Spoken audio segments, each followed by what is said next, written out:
just wanted to do a quick video walkthrough of how to confirm or change the course objectives, which are attached to the assignments in each of the courses.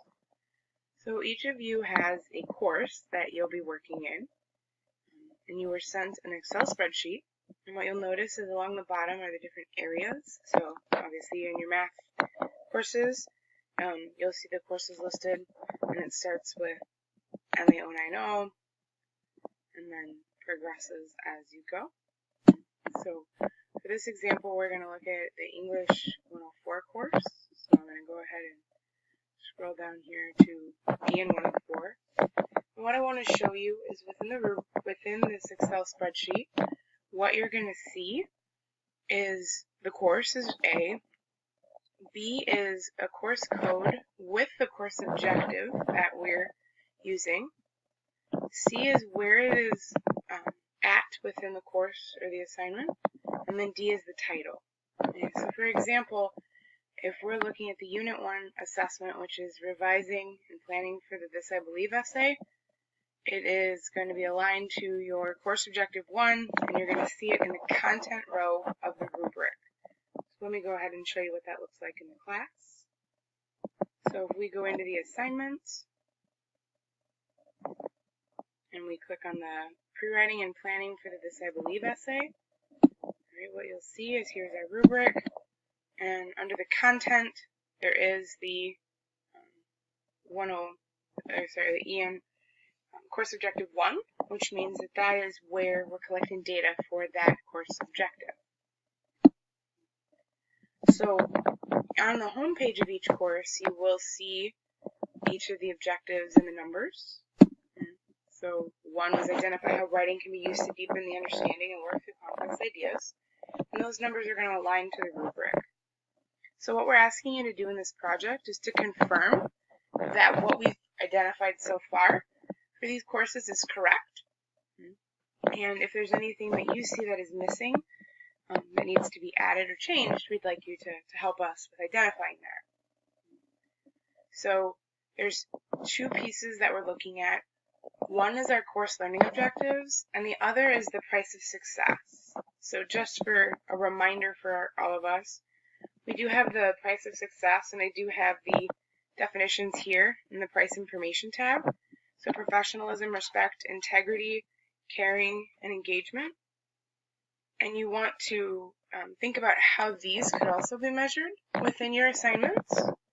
So going back in and using our English course as an example, we're going to take a look at the This I Believe essay rough draft.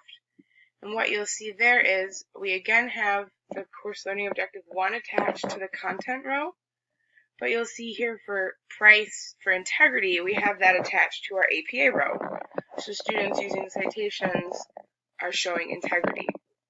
So once again, just to show what that looks like in the course itself, when you're looking at your assignments, we're going to go to the This I Believe rough draft. And you'll see that that is listed here under content. So we have our course learning objective 1. And then in APA, you'll see price integrity.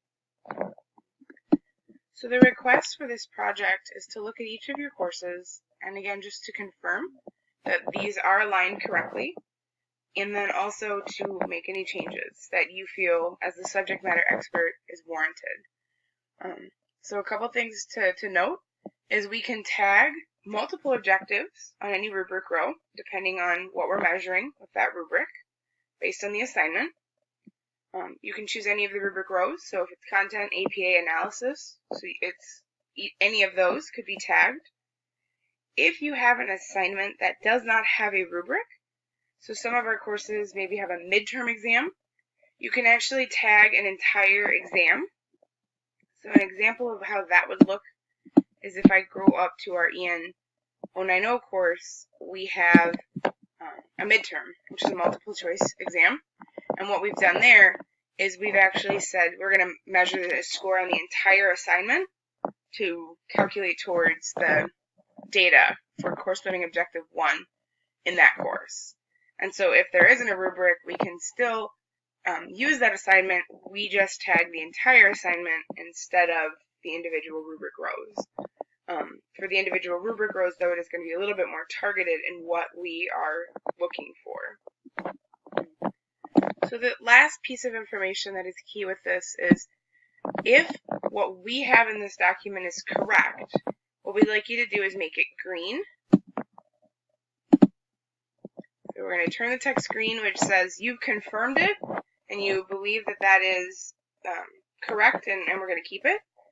Now, let's say that you thought for the this I believe rough draft that actually supported another course loading objective.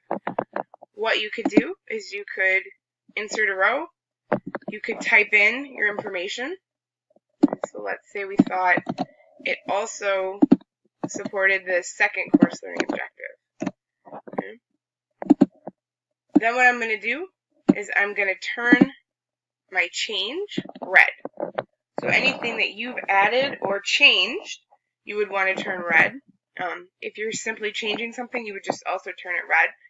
And if you believe that there's something that is completely wrong that you're not replacing with something, you can simply type remove next to it, and we'll delete that row. Okay. So green is confirmed, red is you change something, and then if we need to just remove something completely, we can. So again, you can look at this list, and those of you who have taught the courses, which is why you were asked to do this review, would have a good background of them. But I do ask that you just review the actual assignments just very quickly to confirm the course learning objectives that are measured. And again, it's a nice visual for how we have it. But if we, say, added something to the analysis, you would see it right there. So this project shouldn't take more than an hour course, and the more you know your course, the faster it's going to go.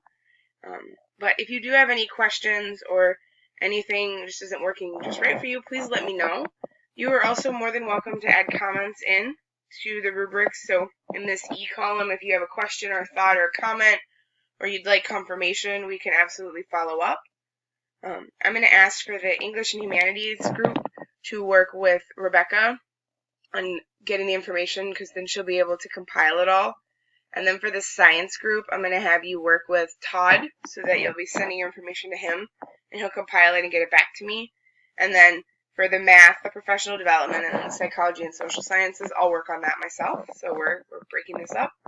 And the sooner I can get this back, the better, preferably by Friday if at all possible.